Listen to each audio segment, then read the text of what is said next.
Have you ever felt like something was watching you, even when you were completely alone? Like the shadows around you weren't just shadows at all? This is the story of the night. I realized the graveyard behind my house was more than just a place for the dead. It was a doorway, and whatever lurked there wasn't ready to let me go. This is my story, and it's not for the faint of heart. It was just a shortcut, nothing more.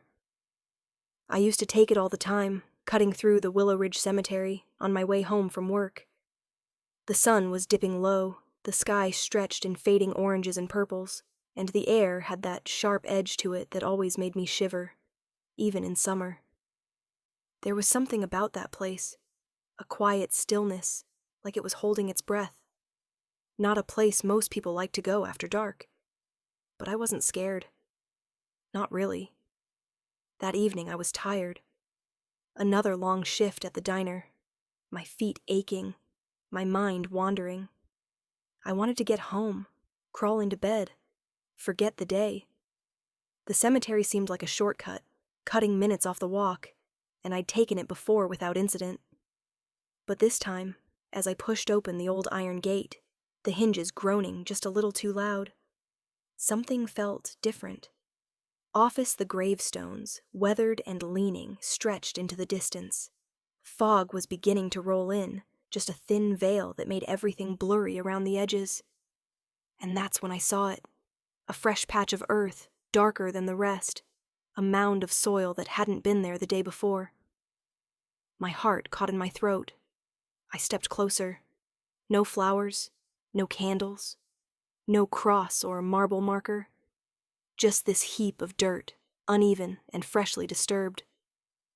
I glanced around, but no one else was there. Just me, the quiet and the shadows creeping longer. That's when I saw it. A small, rusty plate half buried at the edge of the soil. I knelt down, brushing dirt away with my fingers until the words came into view. My full name. My real name. The one I'd had all my life, etched crudely into the metal. For a moment I just stared, not breathing, feeling the cold press in around me.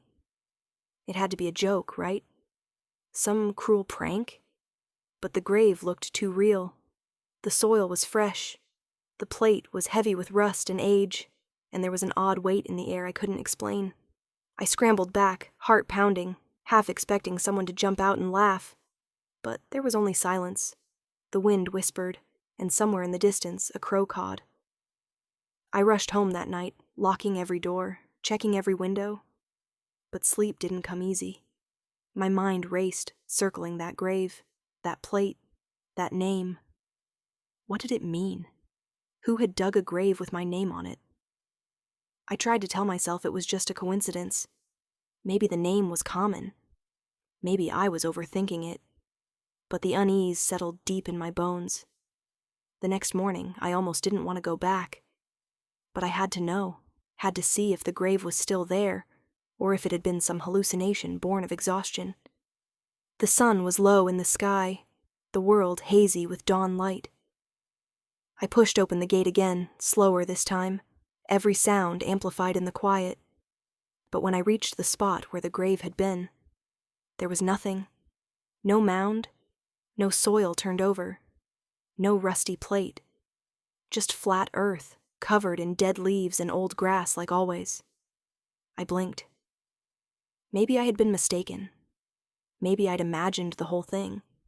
Still, the image of that grave lingered, haunting my thoughts. Days passed and strange things started to happen. It began small. The phone rang at odd hours. Sometimes it was a call from a blocked number. When I answered, there was only silence, or sometimes a faint noise like someone digging. I tried to tell myself it was just a prank, but every night the calls came at the same time, 3:11 a.m. Exactly. Then there were the looks people gave me. At school, my classmates didn't say hi anymore. Teachers would glance past me, pretending I wasn't there. At work, a new guy flinched when I approached, whispering something about the girl who died last week. I asked him what he meant, but he just shook his head and looked away. I started noticing my reflection in mirrors was wrong. It lagged just for a second, or sometimes it smiled when I didn't. At first, I thought it was a trick of the light, tired eyes playing games, but it was too consistent to ignore. I felt myself slipping out of the world I knew, like I was becoming invisible. One evening, desperate for answers, I went back to the town library. I found the archives in the dim back room, thick with dust and forgotten stories. There it was, an obituary, with my name, my birth date, my parents' names, and the death date was just 3 days ago. I stared at it, unable to breathe. The obituary said I had died suddenly, under mysterious circumstances, found near the edge of the cemetery. I closed the book, hands shaking. I was still alive. I could feel the beating of my heart, the breath in my lungs. But the world didn't see me that way anymore. I tried to call my parents, but the numbers were disconnected. My friends didn't answer. My phone's screen kept flashing unknown caller every few minutes. I walked home that night, the streets empty, the world quiet in a way that felt unnatural. When I reached my house, it was empty. The windows boarded up, dust thick on the porch. It looked like no one had lived there in months, like I had been erased. I sat on the curb, cold and alone, feeling the weight of the grave in my chest. And that's when I realized I wasn't just walking through the cemetery. I was walking toward my own disappearance.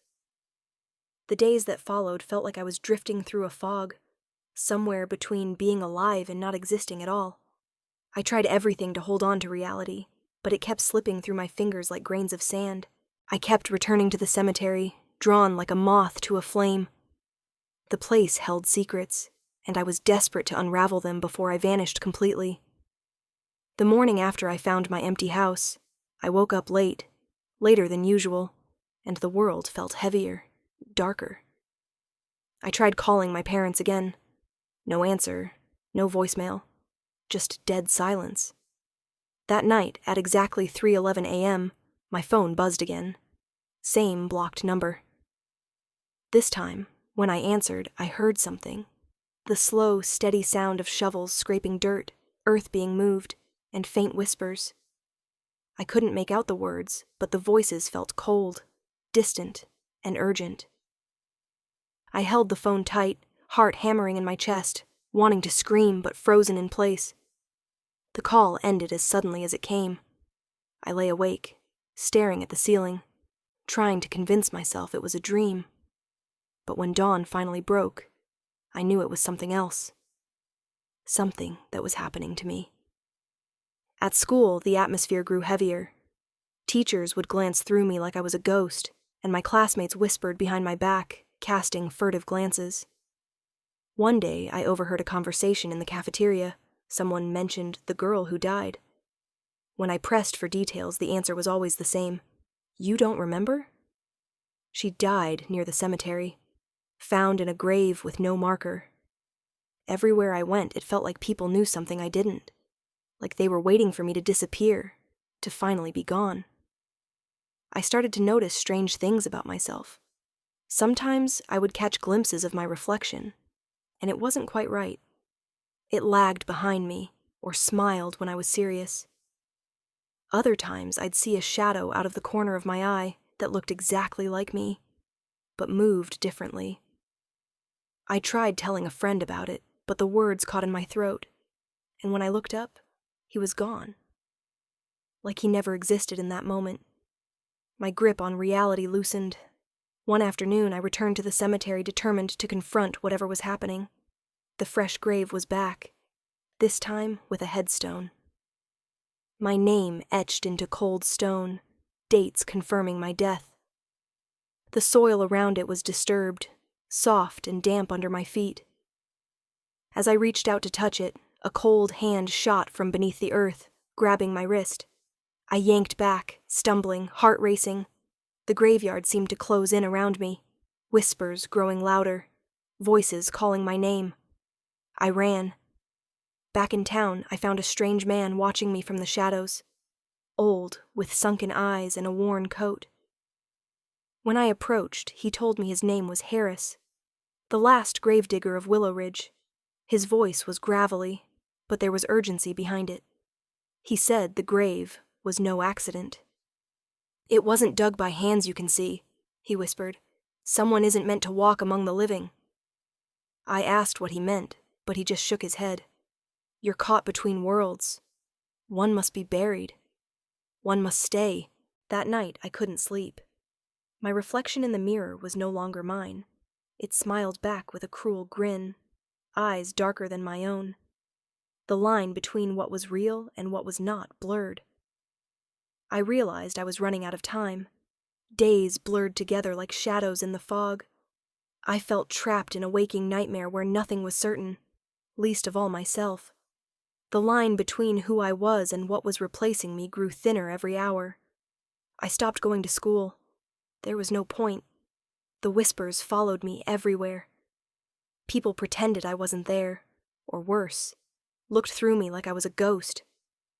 I found myself standing before mirrors more often than usual, staring hard into my own eyes, searching for anything real. But the reflection was wrong. It wasn't just lagging anymore.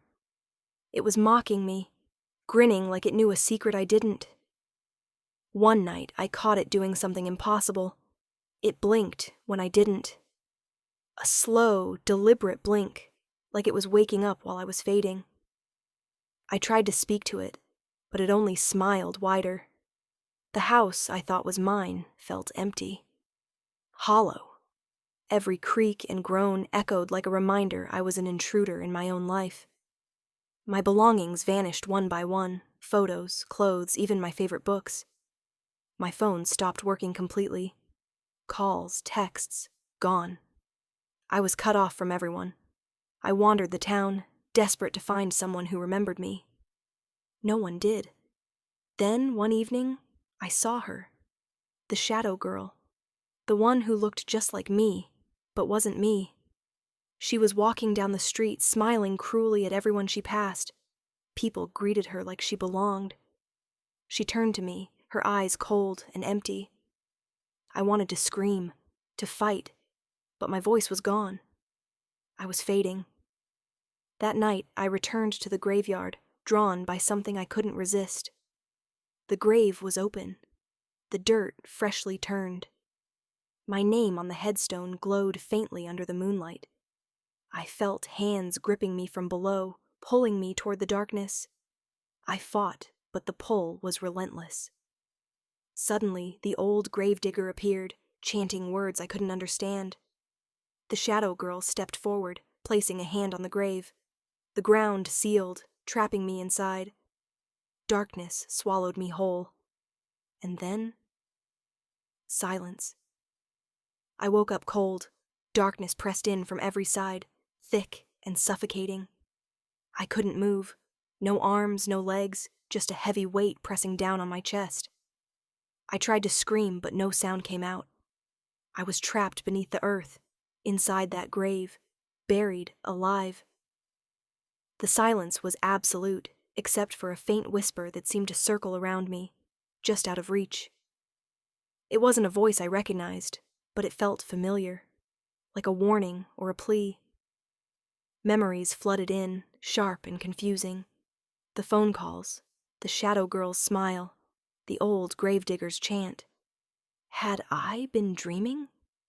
Or was this some nightmare from which I would never wake?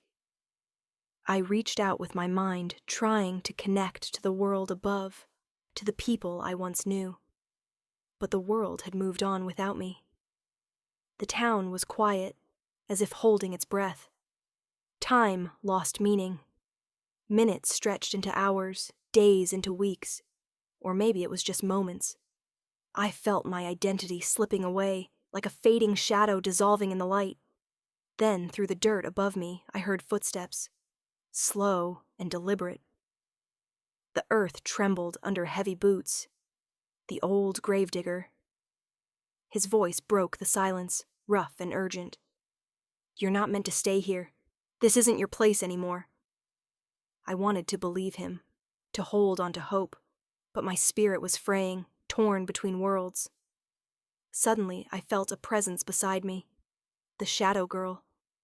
Her cold hand brushed mine through the soil. "This is where you belong," she whispered, voice like ice. I fought back, summoning every ounce of will, but the darkness pulled me deeper. My vision faded, but then a light pierced the soil. A beam from the lighthouse I had always seen from the graveyard's edge.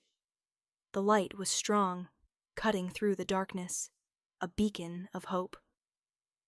I reached toward it, and for the first time since I was buried, I felt something real, a connection to life.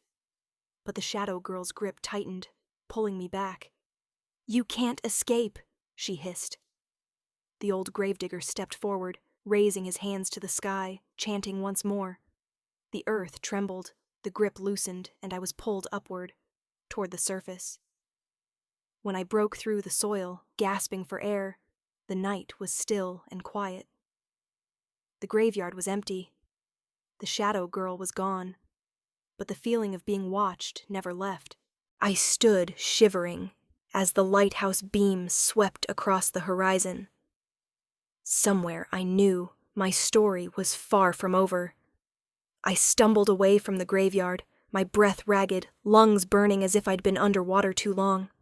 The cold night air bit into my skin, but I barely noticed.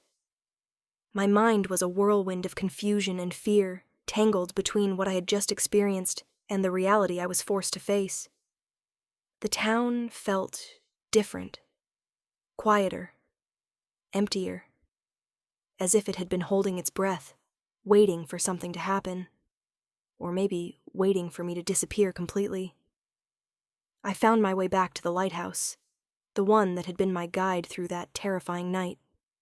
Its beam sliced through the darkness, steady and unwavering, like a lighthouse keeper watching over a ship lost at sea. The door creaked open before I even reached for it. Inside, the air was thick with salt and something else, something old, something forgotten. The walls whispered stories I couldn't understand, and the floorboards groaned beneath my footsteps, like the house itself was alive. At the top of the spiral staircase, the light room was empty. No keeper, no equipment, just the endless shining beacon casting its glow over the black waves. But then I saw it. A journal, resting on a small table, bound in cracked leather, its pages yellowed with age. I opened it slowly. The words, written in shaky handwriting, faded but legible. The entries told a story of a keeper who had lived decades ago. Someone who had fought the same shadow girl, who had tried to protect the town from the darkness that crept out of the graveyard. The keeper wrote of rituals, of barriers between worlds, of souls trapped between life and death. And then, the last entry was a warning. Beware the shadow girl. She feeds on the living, steals their place, and buries them beneath the earth. The light keeps her at bay, but only if it never falters. I slammed the journal shut. The weight of those words pressed on me. The shadow girl wasn't done. She wanted me gone, buried forever. But I wasn't ready to disappear. I spent the next days studying the journal, learning the rituals, the chants, the signs.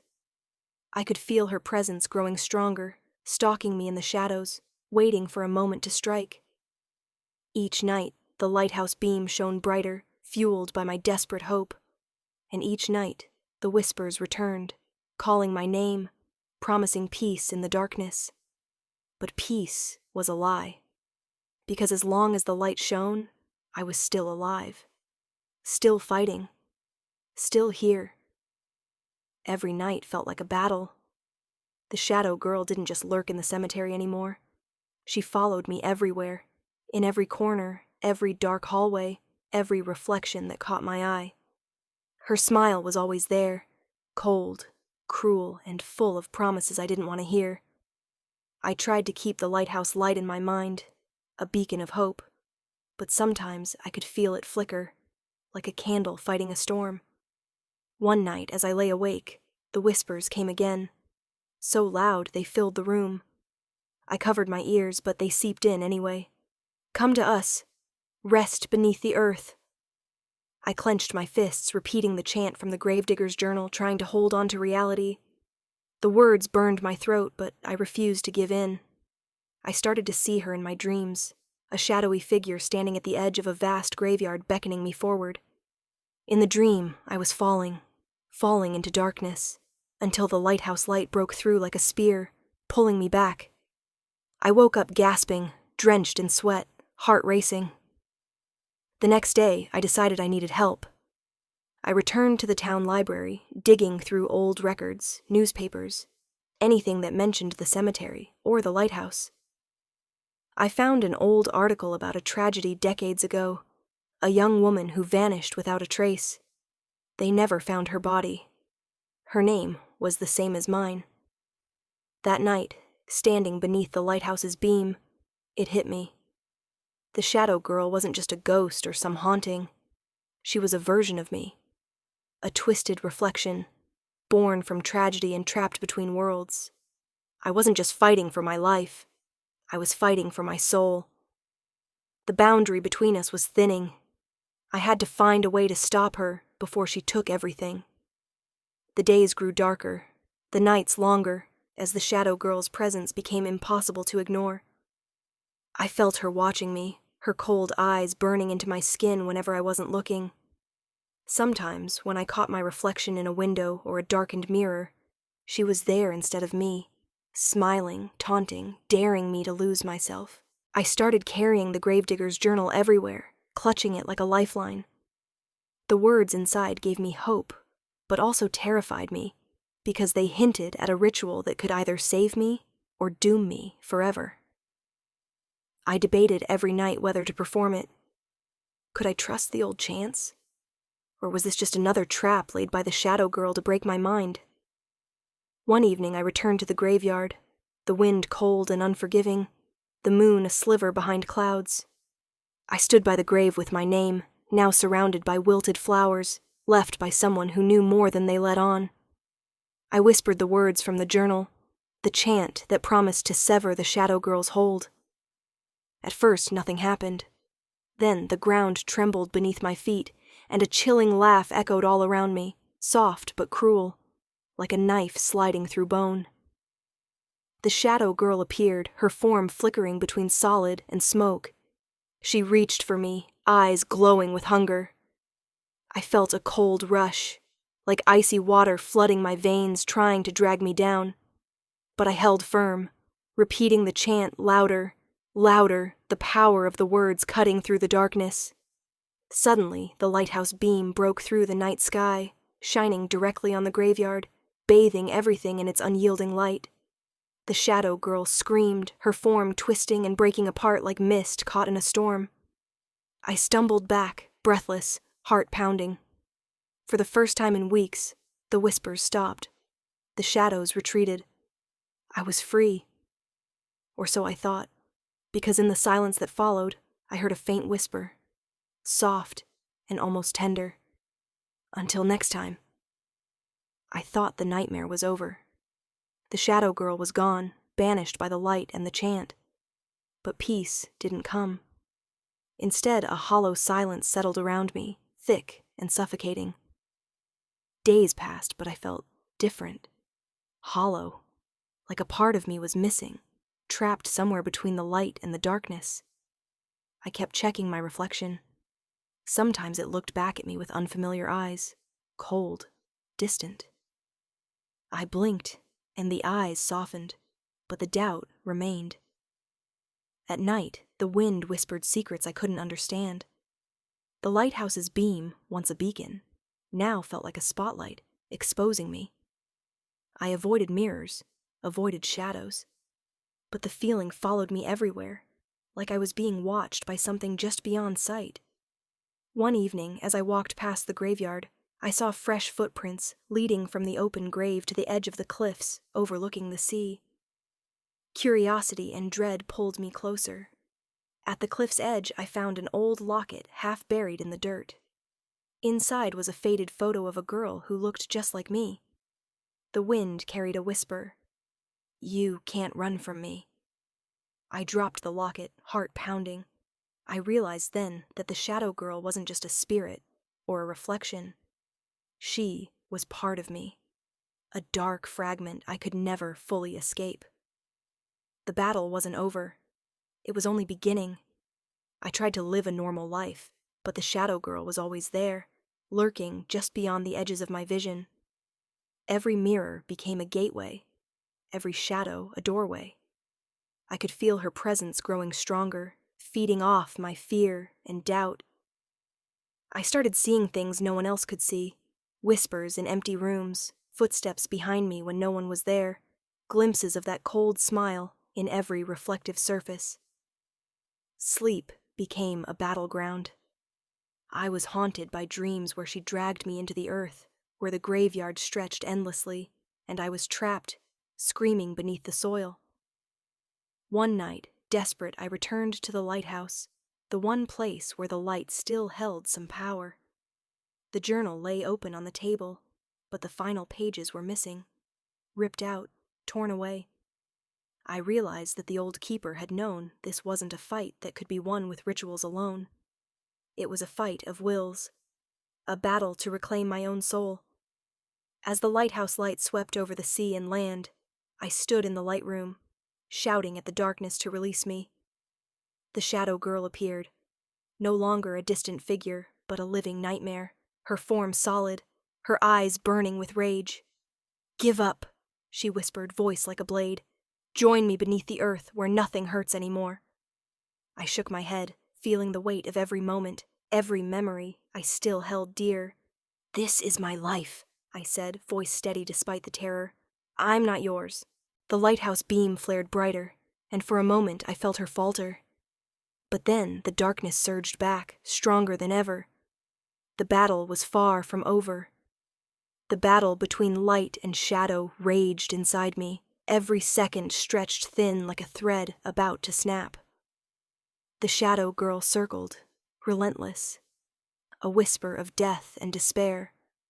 Her eyes bore into mine, promising oblivion and silence beneath the earth. But I was no longer afraid. I stood tall in the lighthouse's light room, feeling the hum of the ancient beacon beneath my feet, a pulse, steady and strong. I raised my voice, chanting the words from the gravedigger's journal, louder than ever, filling the room, spilling out into the night. The shadow girl screamed, a sound so raw, so filled with rage, it shook the very walls. Her form flickered, then shattered like glass in the wind. For a moment there was nothing but silence and the steady sweep of the lighthouse beam. I stepped outside, the cold night air crisp against my skin. The graveyard was still, the earth undisturbed. I felt free. But as I looked up at the lighthouse, I caught a glimpse in the glass. My reflection. Only it wasn't quite right. A faint smile lingered on lips that weren't mine. And in that smile, I saw the shadow girl, waiting, patient, waiting for the light to falter, waiting for the next soul to wander too close to the graveyard. Because some shadows never truly disappear. They only wait